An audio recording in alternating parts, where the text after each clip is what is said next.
Meu nome é Maria Clara, eu sou médica, sou psiquiatra, sou terapeuta. Eu tenho 31 anos, ou seja, eu nasci em 1993. Eu sou a segunda filha de uma prole de 3. Eu e as minhas 2 irmãs, nós nos chamamos Marias. Maria Alice é a mais velha, Maria Clara sou eu e Maria Elisa é a mais nova. A minha mãe é professora, ela fez pedagogia. E o meu pai ele já faleceu, engenheiro agrônomo. Eles se conheceram como uma relação muito tumultuada, vou colocar assim. Minha mãe tem um temperamento muito intenso. Em um momento futuro, ela até foi diagnosticada com transtorno afetivo bipolar. Então, ela é uma pessoa intensa, energética, realizadora e, como consequência disso, às vezes também exigente. Ela é uma presença intensa. Eu, inclusive, herdei várias dessas características delas. Sou muito grata por isso, inclusive. E o meu pai, ele tinha um temperamento mais suave. Ele era uma pessoa tímida, bastante tímida, talvez até patologicamente tímida. Então você imagina essa mulher intensa e esse homem tímido juntos e se encontraram e se apaixonaram. Isso é uma questão, porque minha mãe sempre foi muito apaixonada pelo meu pai. E ela sempre transmitiu essa perspectiva que ela tinha dele para mim e para as minhas irmãs. Então ele veio a adoecer. Quando ele foi, eu digo assim, quando ele foi encarar a vida adulta, ter filhos, trabalhar, ele não deu conta. E aí, como era o costume até na família dele, desenvolveu esse alcoolismo. Então, eu sendo a segunda filha, eu não cheguei a conhecer ele saudável. Eu só me lembro dele doente. Mas adulta, eu até costumo dizer assim, que é como se eu e ele, a gente tivesse se desencontrado nessa vida. Porque quando eu entrei na vida dele, ele já estava bastante doente. E ele não tinha essa disponibilidade, assim, de atenção, afeto e de cuidado de tudo que um filho exige de uma pessoa. Mas eu fiquei com a essência dele, que foi isso que minha mãe me transmitiu. Desse caráter, dessa inteligência, dessa sensibilidade. Ela sempre apreciou ele muito pela... minha mãe nasceu na década de 60, então ela via ele como uma pessoa que não era machista, que não tinha valores conservadores, que não queria controlar ela. Ela apreciava isso muito nele e via que ele era diferente das outras pessoas. E aí eu consigo olhar para trás e me ver uma criança naquele cenário, sem entender direito o que estava acontecendo, mas sendo um ser humano, tendo um corpo humano e uma mente humana, já tentando calcular o que eu posso fazer para sobreviver a esse ambiente. Quais que são as habilidades, qual que é a sensibilidade, o que eu tenho que fazer para me dar bem aqui. E eu considero que a minha primeira estratégia foi exatamente fazer essa leitura da emoção das pessoas. Como que esse adulto está se sentindo, o que ele vai fazer, o que ele precisa, o que está acontecendo. E aí, todo o meu sistema nervoso, ele ficou voltado para isso, assim, para sintonizar, fazer essa sintonização fina ao sistema emocional da outra pessoa e com isso responder de uma forma adequada. Isso não é legal porque você está deixando de ser você mesmo, né? Você abriu mão da sua espontaneidade, você está no modo de sobrevivência. Você está sendo só o que você precisa ser especificamente para sobreviver. E a infância é um momento importante de você desenvolver espontaneidade, lazer, a sua autoconfiança, correr riscos. Então, isso eu não pude acessar naquela época na medida em que eu precisava. A sensibilidade da minha infância trouxe para mim a clareza da importância desse trabalho, a importância dessa intervenção, a importância dessa compreensão. Porque eu tive 2 pais que tinham problemas de saúde mental, que trouxeram muitas consequências para a vida deles. A família inteira pagou um preço muito alto por isso. Eu consigo entender que naquela época a gente não tinha consciência para isso. A gente não tinha recurso para isso. Foi o que foi, como tinha que ser.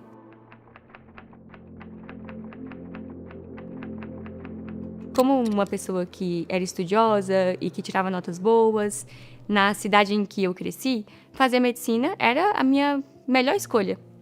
tinha uma faculdade pública que eu poderia estudar gratuitamente e aí eu teria uma profissão e isso realizaria aquele grande desejo da minha mãe, que era de a gente poder acessar aquilo que o mundo tem a oferecer. Ela não queria que a gente tivesse menos oportunidades do que ela teve. E a forma de fazer isso foi através do estudo. Então foi essa a forma que eu entrei na medicina. Vou falar sem modéstia que a escola nunca foi um desafio para mim.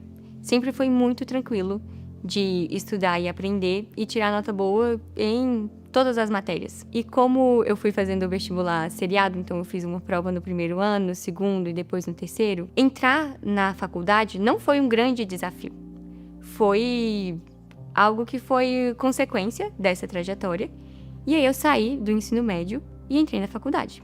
Quando eu entrei, a gente tinha um módulo de introdução à medicina, em que a gente falava assim, do modelo cartesiano, que separa mente e corpo, desse dualismo da matéria e da alma, da mente. E tudo isso me interessou muito, eu tirei nota boa nesse primeiro módulo, me senti incrível.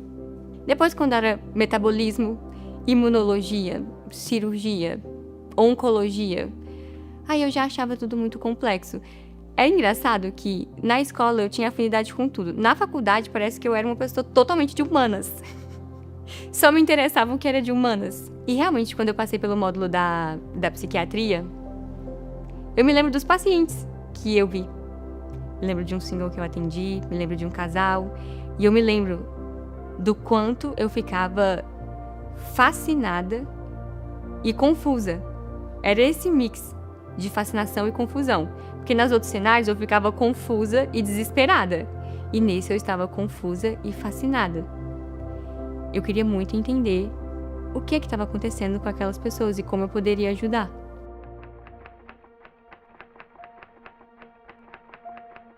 Eu percebo que eu tive um contato com isso, que eu posso chamar de vocação, na residência. Quando eu tive a oportunidade, e eu vou até dizer a sorte, de conviver com pessoas verdadeiramente enlouquecidas. Conviver com pessoas que tiveram o seu juízo de realidade rompido. E aí eu quero dizer, com pessoas que deliram, com pessoas que alucinam, com pessoas que têm o seu comportamento desorganizado, com pessoas que não falam nada com nada, é uma experiência extremamente enriquecedora. É muito triste que a nossa sociedade, há muitos anos, pega essas pessoas e coloca elas em lugares em que elas ficam presas, em que ninguém pode vê-las, em que ninguém pode conviver com elas. Eu consigo entender a dificuldade que é conviver com essas pessoas, o transtorno que isso pode trazer para a vida cotidiana das famílias. Inclusive, na minha família, foi muito importante que o meu pai, por exemplo, saísse de casa. Quando eu tinha por volta de 10 anos, minha mãe fez essa escolha e falou: você não pode morar mais aqui, porque você traz muita confusão e muito caos e eu preciso cuidar das meninas. Eles chegaram nesse acordo e aí meu pai foi morar com a mãe dele, numa cidade pequena e bem pobre, lá perto da minha cidade natal. Foi muito importante que ele saísse de casa, porque a casa ficou mais organizada, ficou mais um lar. Aí a gente tinha uma rotina das refeições, da escola, uma rotina de casa normal, apesar de minha mãe ter que trabalhar muito.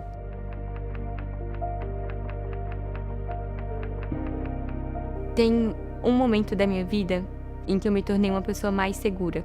Foi justamente quando eu saí de casa, saí da escola e até saí da faculdade. E saí do lugar em que eu morava para fazer um intercâmbio na Europa, pelo programa Ciência Sem Fronteiras. E é contraditório, porque quando eu estava lá, não é que eu me sentia segura. Eu tinha muito medo.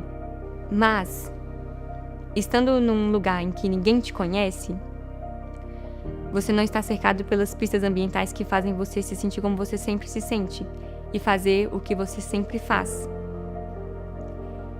É uma mudança de atmosfera. E o nosso corpo, a nossa mente, o nosso cérebro, ela é literalmente conectada a essa atmosfera, a essas ideias, a essas informações, esses elementos que estão circulando pelo espaço em que a gente está. Então, quando eu passei a circular para um ambiente que era diferente, que tinha informações diferentes, pessoas diferentes, crenças diferentes, especialmente nenhuma expectativa sobre mim, eu lembro da sensação de parecer que saiu um peso das minhas costas. E apesar de, assim, ter passado 6 meses tendo bastante dificuldade para me adaptar, eu saí dali mais segura. Porque eu tive a oportunidade de me conectar comigo mesma mesmo. Sem expectativa, sem o tem que, sem o não pode, sem o é isso que se espera de você. Porque, aliás, eu tava ali num lugar em que era um hiato na minha vida. Assim, a partir dos 15 anos, tinha que estudar para o vestibular. Depois do vestibular, estudar para faculdade. Depois da faculdade, estudar para residência. Então, no intercâmbio, nesse ato, eu não tinha que estar estudando para nada do qual a minha sobrevivência, a minha vida e a minha carreira iam depender. Porque eu estava ali estudando o que a faculdade tinha para me ensinar. Não tinha esse compromisso com o futuro.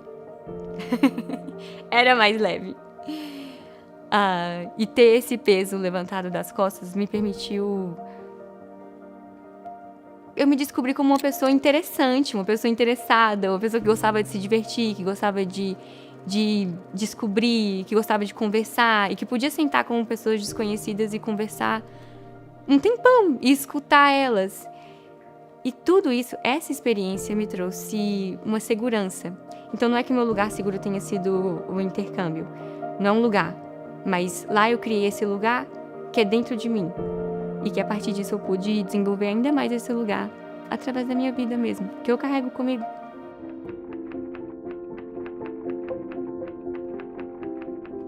Quando você passa por uma formação como psiquiatra, inclusive uma boa formação, eu tive acesso a uma boa formação. A gente vai aprender o exame do estado mental. Então, essa pessoa, como está o nível de consciência dela? Ela está alerta? Ela está sonolenta?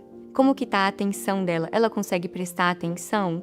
Ou ela está mudando de foco toda hora? Então, a gente vai aprendendo a dissecar a mente. Mas tem um detalhe. A gente aprende sempre a dissecar a mente doente, a mente alterada. A gente começa a estudar a mente na psiquiatria pelas doenças. Geralmente, não existe um módulo em que a gente fala da mente normal, da mente saudável. Do que é a mente, aliás. A gente estuda somente doenças. Nosso cérebro é um sistema complexo. O que isso significa?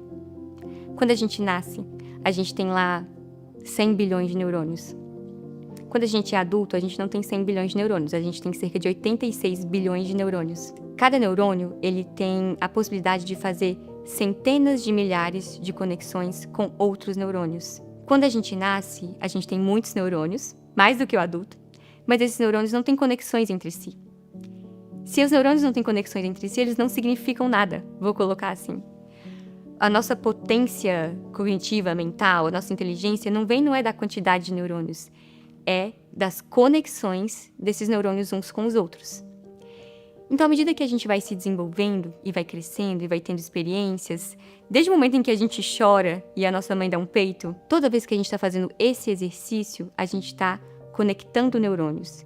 E esses neurônios não estão se conectando de forma aleatória, eles estão se conectando da forma que o nosso ambiente exige que eles se conectem. Se você fechar os olhos, você consegue imaginar, talvez como eu consigo imaginar, essa fiação de conexões de neurônios. E essa fiação, ela não é um caminho rígido. Não quer dizer que existe uma conexão e que existe informação sendo transmitida por essa conexão o tempo inteiro. Existem conexões que nunca vão ser ativadas. E existem conexões que são mais ativas do que outras. Mas os neurônios estão conectados. Esse sistema com trilhões de conexões pode formar uma infinidade de informação.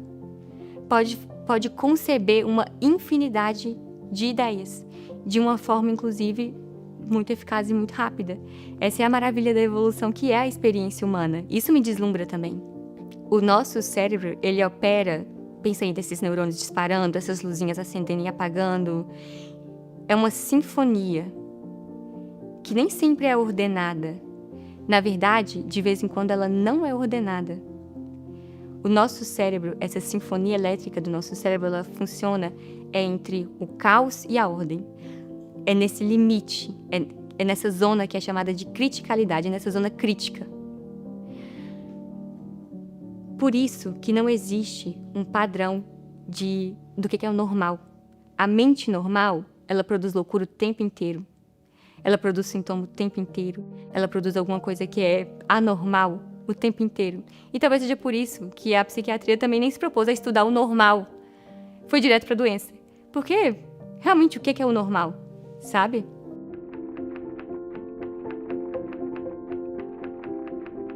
Então é por isso que a mente não é como um relógio.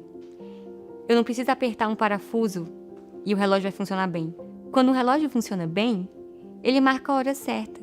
Quando a mente funciona bem, eu nunca sei o que ela vai fazer. Por isso que eu prefiro entender que a mente é mais como um jardim, porque é desde que você nasceu que as suas sinapses estão sendo organizadas para te ajudar a sobreviver ao ambiente em que você cresceu, para fazer os sentidos que são necessários, para interagir com as coisas que são importantes, para responder de uma forma que seja adaptativa. Então, a qualidade da sua mente, a qualidade desse jardim depende do solo em que ele foi plantado. Então, depende da sua família, depende da gestação, depende da sua genética, depende da saúde mental dos seus antepassados, depende do país em que você nasceu, depende desse todo.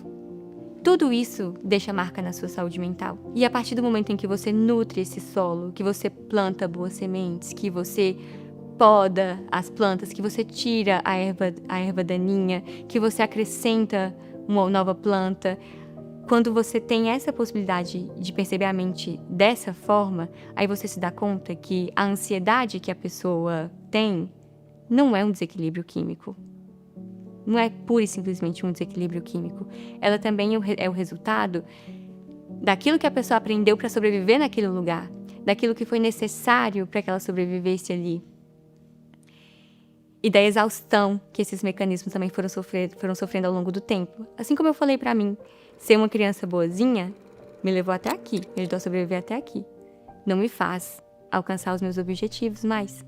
Então, se você cuida desse jardim, e aí vai depender de todos esses fatores antecedentes, como eu falei, do seu passado, vai depender da sua biografia, das suas crenças, vai depender dos seus hábitos. Não existe saúde mental sem falar de exercício físico. O sedentarismo é algo que é totalmente tóxico para nossa saúde mental, vou dizer assim. Não adianta eu prescrever o medicamento e a pessoa não está fazendo exercício.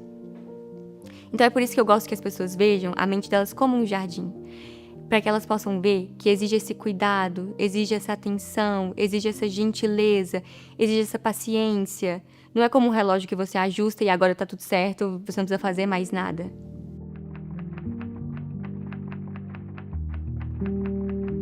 Eu vou fazer um palpite aqui. Eu acho que, nos próximos anos, esse modelo de diagnóstico da Associação Americana de Psiquiatria vai ser mais e mais questionado.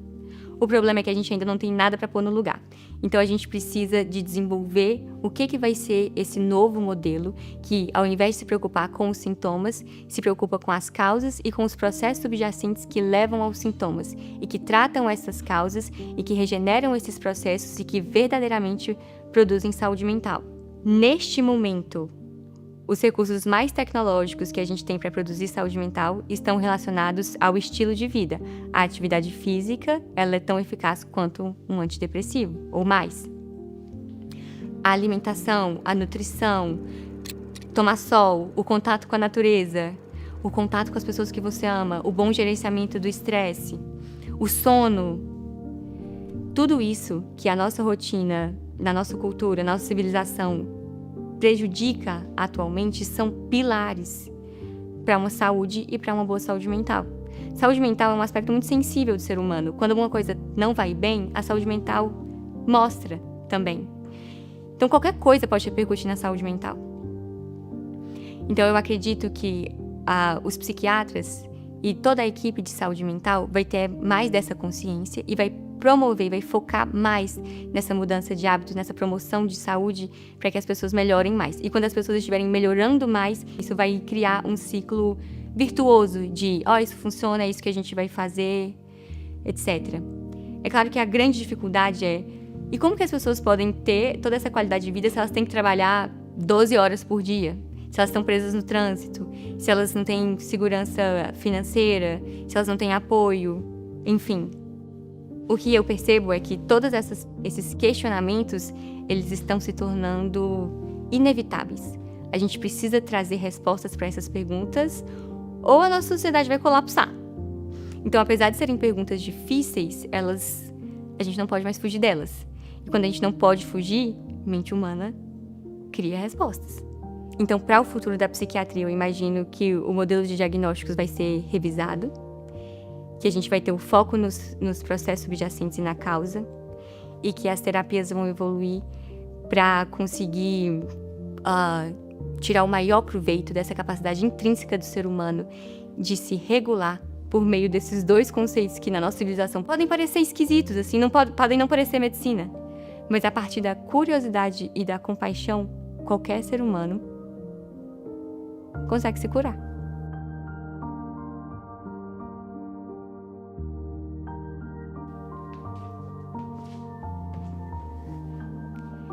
Meu nome é Maria Clara, eu sou médica, psiquiatra e essa é a minha biografia.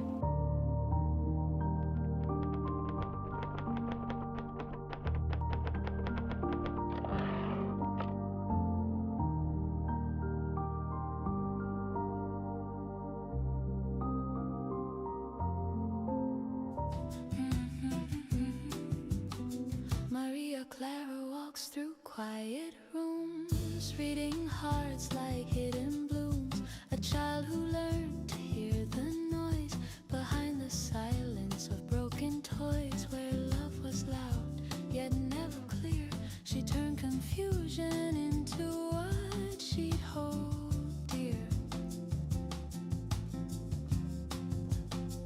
She learned that peace is not a place, it's breathing truth at your own pace.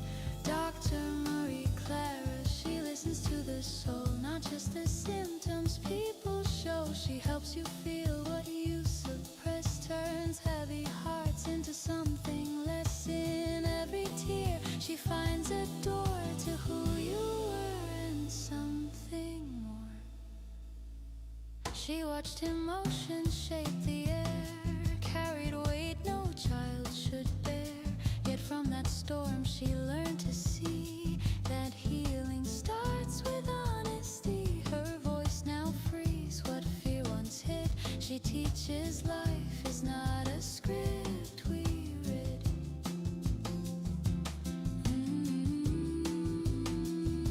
You don't need to disappear to be the one they hold dear. You're not the role you learn to play.